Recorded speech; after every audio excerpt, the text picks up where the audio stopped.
Hello guys, once again it's Matt, and today we have another video. Thank you all the members, all the Patreons. Make sure to subscribe and let's get into it, guys. And it's patch day. The update Alpha Strike is here.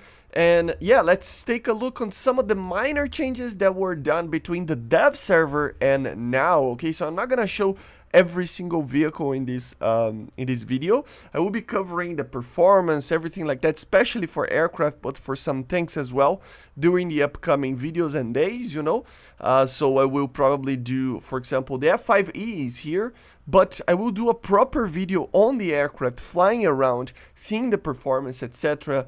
You know, instead of including everything in one video, because the video would be too long. It would be hours long, right? So to include everything, right? So this one we will just take a look on the main differences between the dev server and today's live server update. Okay guys, so the first thing is that the F-5E FCU is here for Thailand. So very cool skin, as I said before. For me, the coolest skin of an F5 ever. You can see the new missile over here. The AIM-9P4 is here, and yeah, it is a no aspect version of the AIM-9P finally added to the game.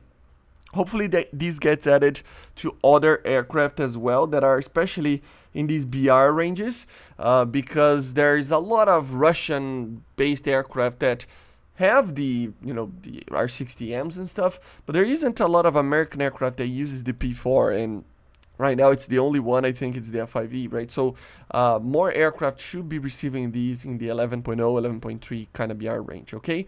So yeah, very cool skin. It's the same principal aircraft that we already had. I will be, as I said, I will be doing a whole video about it.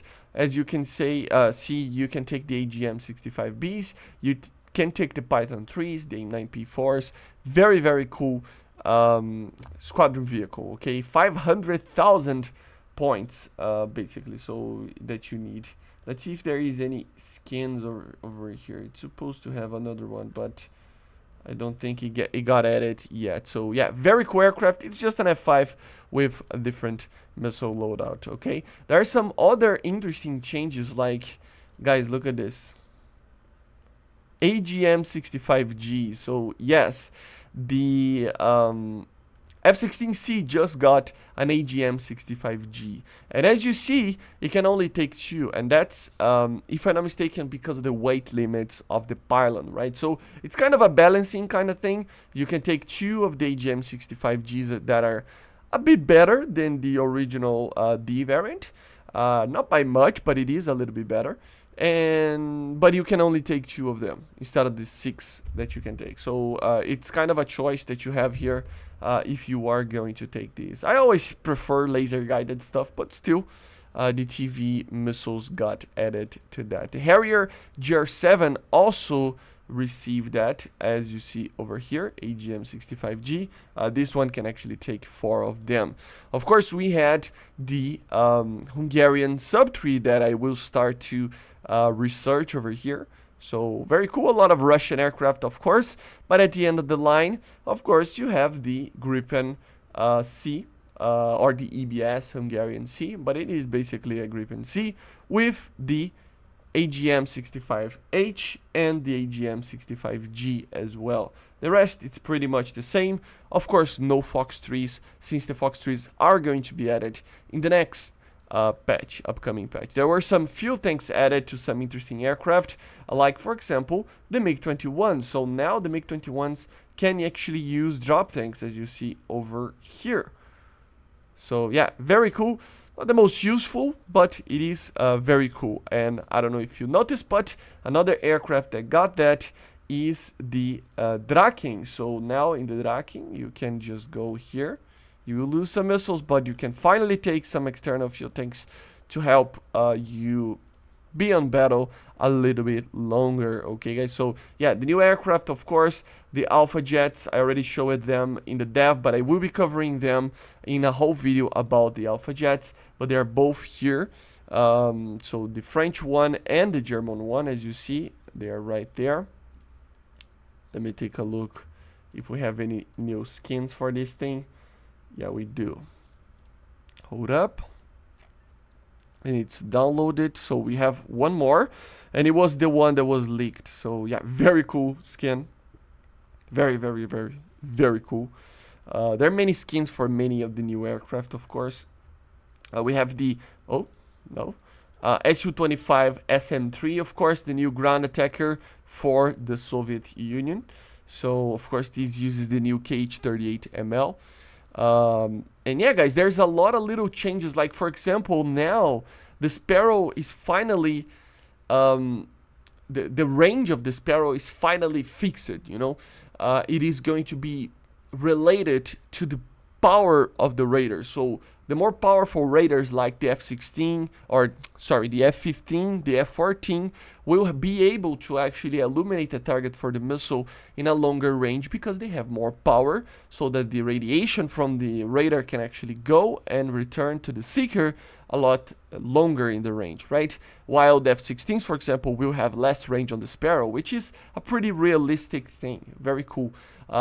Two things that are also changed in, or three things that are also changed in radars and radar missiles is that radars will automatically choose in tracking modes which are the best ways to actually maintain the lock. So if you need to change to between the high PRF modes to low PRF modes or medium PRF modes, the actual radar will change it automatically in the most modern radars, right? So it's a very helpful thing for the new player that are trying to understand the players that are trying to understand how radars work, right?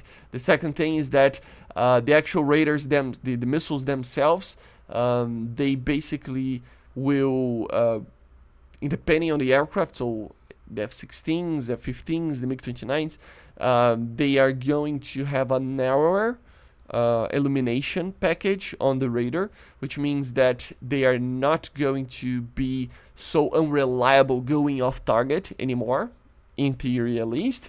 And the third thing is that apart from that was kind of interesting. Like, it feels like it doesn't make much sense, but maybe it's because of the INS, and it's kind of something to try to balance it out. The R-27 being a better missile right now in the game, you know. And that's just that in the MiG-29s, apart from it, from the MiG-29s, the Ak-141 and the Su-27, radar missiles will actually, when they lose the lock, or the radar, you know, they will still try to go for the target. They will try to maintain the lock for like up to 20 seconds instead of the 5 that it is right now. So the radar will lose the lock, but it will kind of progress with inertial systems where the target would be for 20 seconds, right? Making the radar or the radar missile be able to try to hit the target if it's in the final approach position, right? Again, I think it's more of a thing of balance to help it out because these missiles, they don't have INS and the R-27s do. So, but yeah, it's a little thing that they changed.